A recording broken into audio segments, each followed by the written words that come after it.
Okay mga kapatid, meron kasi tayong tropa sa Pinas na nagtatanong sa akin kung kamusta yung cost of living dyan sa tinitira mo sa Canada.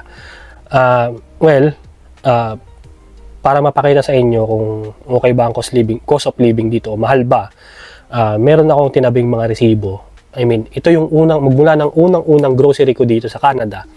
Tinabi ko yung resibo niya hanggang sa July 14, basta itong nakaraang July lang na 2025. So, halos isang taon na ako nagtabi ng resibo sa lahat ng pinag-groceryan ko. So, ayun, well, kasama din dun yung ibang konting luho ko, nanood ako ng sine, ganyan. So, yun, may iba din akong binili, gaya ng headphone, USB, yun. So, kasama na rin dun. Pakita ko sa inyo yung resibo na tinabi ko at na-compute ko na siya. So, ito yun. Okay. So, ito yung mga resibo magmula ng unang grocery ko. Ayan, sa Metro. At nasan yung date? May date yan eh. Ayan. Last January, February, March, April, May, June, July. July 14, 2024. Ayan, may oras pa nga yan eh. Yan yung unang grocery ko. So, yan, naipon ko yung resibo. Ayan, kapal na niya, oh. Di ba? Yung grocery yan. Metro. Ito ba? Ano ba to? Gasolinahan nata yan. Ayan, Best Buy. Ano ba binili ko dito? Hindi ko na... mouse. Para sa aking laptop. Ayan, Metro. Supermarket. Super King. Ayan, Princess Auto. Ano ba dito? Tools? Rubber mallet. Ayan. Tapos, meron pa dyan. Ayan. May mga ano pa yan, Cineplex. Ayan, no. So, nasan ba yung pinaka-latest? Hindi ko tanda kung nandito yung pinaka-latest. Basta nilagay ko yung pinaka-una eh. So, yan. So, bali, itong mga naipon kong resibo mga kapatid, kunenta ko. So, ayan. Naka-breakdown siya. So, ayan. Tinan nyo naka-breakdown siya. Lahat. Sa loob ng isang taon dito na isang taong grocery. Ayan yung total niya. So, nasa 4,922.58 Canadian dollars. Ayan, grocery, gadget, yung USB, yung headphone. Ayan, so, sa loob ng isang taon, 4,000 ang aking nagastos sa grocery. So, para sa akin, hindi siya tipid at hindi rin siya maluho. Nasa balance lang. Kasi kaya pang tipirin eh. Kaya lang syempre pangit naman kasi pag sobrang tipid nade-deprive din yung sarili kasi kailangan din natin kasi lalo't solo lang ako dito. Wala si Mrs. Malayo sa pamilya. So yun, minsan nanonood ako ng sine. Ayan. Alam ni Mrs. yan, huwag kayong mag-alala mga kapatid. Nagpapaalam ako bago manood ng sine. Baka sabihin niya kung sino kasama eh. Well, may kasama ako. Nakadate ko yung aking kasama dito, yung mekaniko din. Ayan. Lalaki yun ha. Huwag kang mga ano ka dyan. Yung lalaking mekaniko. So yun.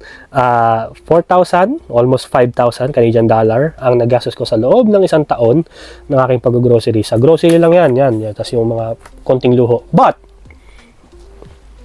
syempre, hindi ko na sinama to sa lista ko. Kasi ito naman ay talagang kailangan na mekaniko.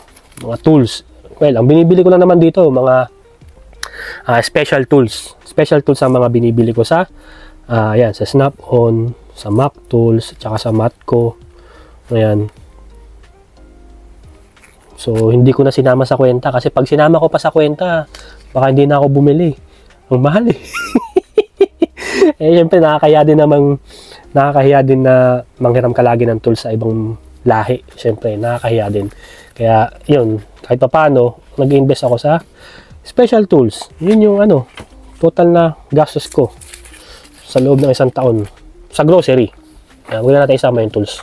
Baka maluha lang ako pag sinama ko pa yung tools. So, yan. So, ayun mga kapatid, para sa akin, yung cost of living dito, yes, medyo mataas, medyo mahal. Pero depende na rin kasi yan sa'yo kung paano mo i-handle yung budget mo eh. Kapag medyo choosy ka nga sa pagkain, baka lang medyo maging magastos ka. Pero kung ako kasi ang ginagawa ko, nag-grocery ako ng weekend, tapos magluluto ako ng pambaon ko lang sa isang linggo, yung pang lunch, niluluto ko na siya. So 1 week, may baon na ako ng lunch na ulam, medyo nakakatipid ako. So yun, depende sa pagtitipid. Minsan, di na ako naghahapunan, ganyan. Part ng diet na rin kasi diet yung pitaka. Diet din yung wallet, kaya diet din yung tao. So ayun. Tapos yun, nanonood ng sine minsan kasi syempre, kailangan medyo magliwaliw ng konti. Pero alam ni Mrs. yan. Nagpapaalam ako pag manonood. Siya ako sino kasama. Mahirap na. So yun. Yun lang naman. Tsaka yun, may mga tools akong binibili, special tools. Well, kailangan naman talaga yun. Kaya para sa akin, yung cost of living dito medyo mataas. Pero yung cost of living ko, yung paano ako gumastos, sasabihin ko sa inyo na hindi ako magastos at hindi rin naman ako sobrang tipid. So, nasa middle lang. Balanse lang. Kasi, syempre, kailangan din natin na minsan mamasyal, ayun, manood ng sine. So, ayun, depende na rin sa tao yan kung paano niya pagkakasyahin yung budget niya sa buwanan. O, depende sa kanya yan. Kung yung kinikita niya ay sa isang buwan,